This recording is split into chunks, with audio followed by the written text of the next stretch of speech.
அனைவருக்கும் வணக்கங்க. நன்றி நன்றி. வாழ்த்துக்கள் தெரிவித்த அனைவருக்கும் நன்றிங்க. இன்றைக்கு சட்டமன்ற உறுப்பினராக பதவி ஏற்றிருக்கிறோம்.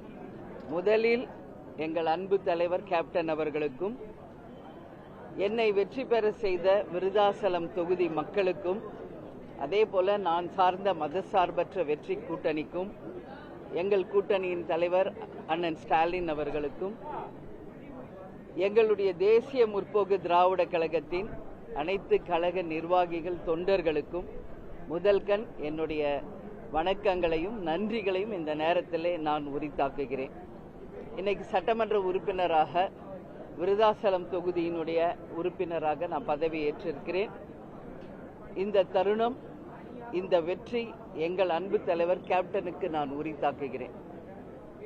இந்த தேர்தலில் வெற்றி பெற்று என் தொகுதியாகிய விருதாசலம் தொகுதிக்கு நான் கொடுத்த வாக்குறுதிகளை நிறைவேற்றி ஒரு உண்மையான வேட்பாளராக இருப்பேன் என்று உறுதிமொழி கொடுத்திருக்கிறேன். அந்த வகையில் நிச்சயமாக என்னுடைய பணிகளை சிறந்த முறையில் ஆற்றுவேன்.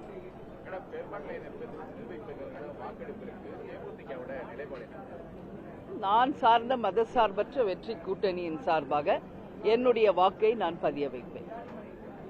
நான் மதசார்பற்ற வெற்றி கூட்டணியினுடைய வேட்பாளராக தான் எனக்கு விருதாசலம் தொகுதியில் வெற்றி பெற்றிருக்கிறேன்.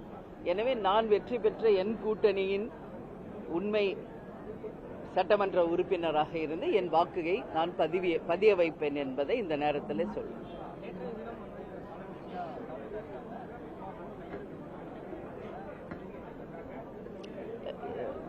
முதலமைச்சராக பதவியேற்றிருக்கும் அன்பு தம்பி விஜய் அவர்களுக்கு கேப்டன் சார்பாகவும் தேமுதிக சார்பாகவும் வாழ்த்துக்களை தெரிவிச்சுக்கிறோம். நேற்று 3 கையெழுத்து போட்டிருக்காரு. வாழ்த்துக்கள். ஏன்னா நேற்று தான் பதவி ஏற்றிருக்கிறார். எனவே அவருக்கு மனப்பூர்வமான வாழ்த்துக்களை நான் தெரிவித்துக் கொள்கிறேன். நேற்று தானே இங்க பதவி ஏற்றிருக்காரு. அதனால கட்டாயம் கொஞ்சம் டைம் கொடுக்கணும். அவரும் கேட்டிருக்காரு, கொஞ்சம் டைம் வேணும்னு கேட்டிருக்காரு. அண்ணன் ஸ்டாலின் அவர்களும் அதை தான் சொல்லியிருக்காங்க. அதனால நேற்று தான் பதவி ஏற்றிருக்கிறார். முதல் முறையாக முதல்வராக வந்திருக்கிறார். கட்டாயம் அவருக்குரிய நேரத்தை நாம் தருவோம். அதற்கு பிறகு மக்கள் பிரச்சனையும் தமிழகத்தினுடைய உரிமைகளையும் நிச்சயமாக சட்டமன்றத்தில் நாங்கள் பேசுவோம்.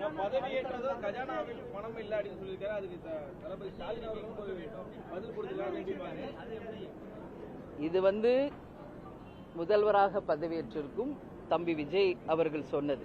அதனால ஏன் இதை சொன்னார் என்ற கேள்வியை இந்த கேள்வி அவரிடம் தான் நீங்க கேட்கணும். ஏன்னா முதலமைச்சராக பதவியேற்றிருக்காரு, அவர் தான் இதுக்கான பதில் சொல்ல வேண்டும். ஏன்னா நேற்று தான் பதவியேற்றிருக்கார். அதனால உரிய அவகாசம் தருவோம். அதற்கு பிறகு தமிழகத்திற்காகவும் தமிழக மக்களுக்காகவும் எங்களுடைய குரல் நிச்சயமாக சட்டமன்றத்தில் மக்களுக்காக நிச்சயமாக நாங்கள் பதிய வைப்போம். நிச்சயம் தமிழ்நாட்டுக்கும் மக்களுக்கும் நல்லது நடக்கணும். அதுதான் தேமுதிகவின் நிலைப்பாடு. சட்டமன்ற உறுப்பினரோடு தான் திமுக ஆதரவு கூட்டணி ஆதரவோடு தான் அவர் நிற்கிற முதல்வராக இருந்திருக்காரு. 5 வருடங்கள் அவர் முழுமைப்படுவார்னு நினைக்கிறீங்களா? நாளைக்கு என்ன நடக்குது என்பது இன்னைக்கு நம்ம யாருமே யூகிக்க முடியாதுங்க. அதனால நிச்சயமாக நேற்று பதவியேற்றிருக்கார், இன்னைக்கு நாங்க எல்லாம் பதவியேற்றிருக்கிறோம். அந்த வகையிலே முதல்வராக பதவியேற்றவருக்கு வாழ்த்துக்கள் தான் நான் சொல்லியிருக்கேன். எனவே என்ன நகர்வுகள் வருது, என்னெல்லாம் மாற்றங்கள் வரப்போகுது என்பதை நாம் பொறுத்திருந்து தான் சொல்ல முடியும்.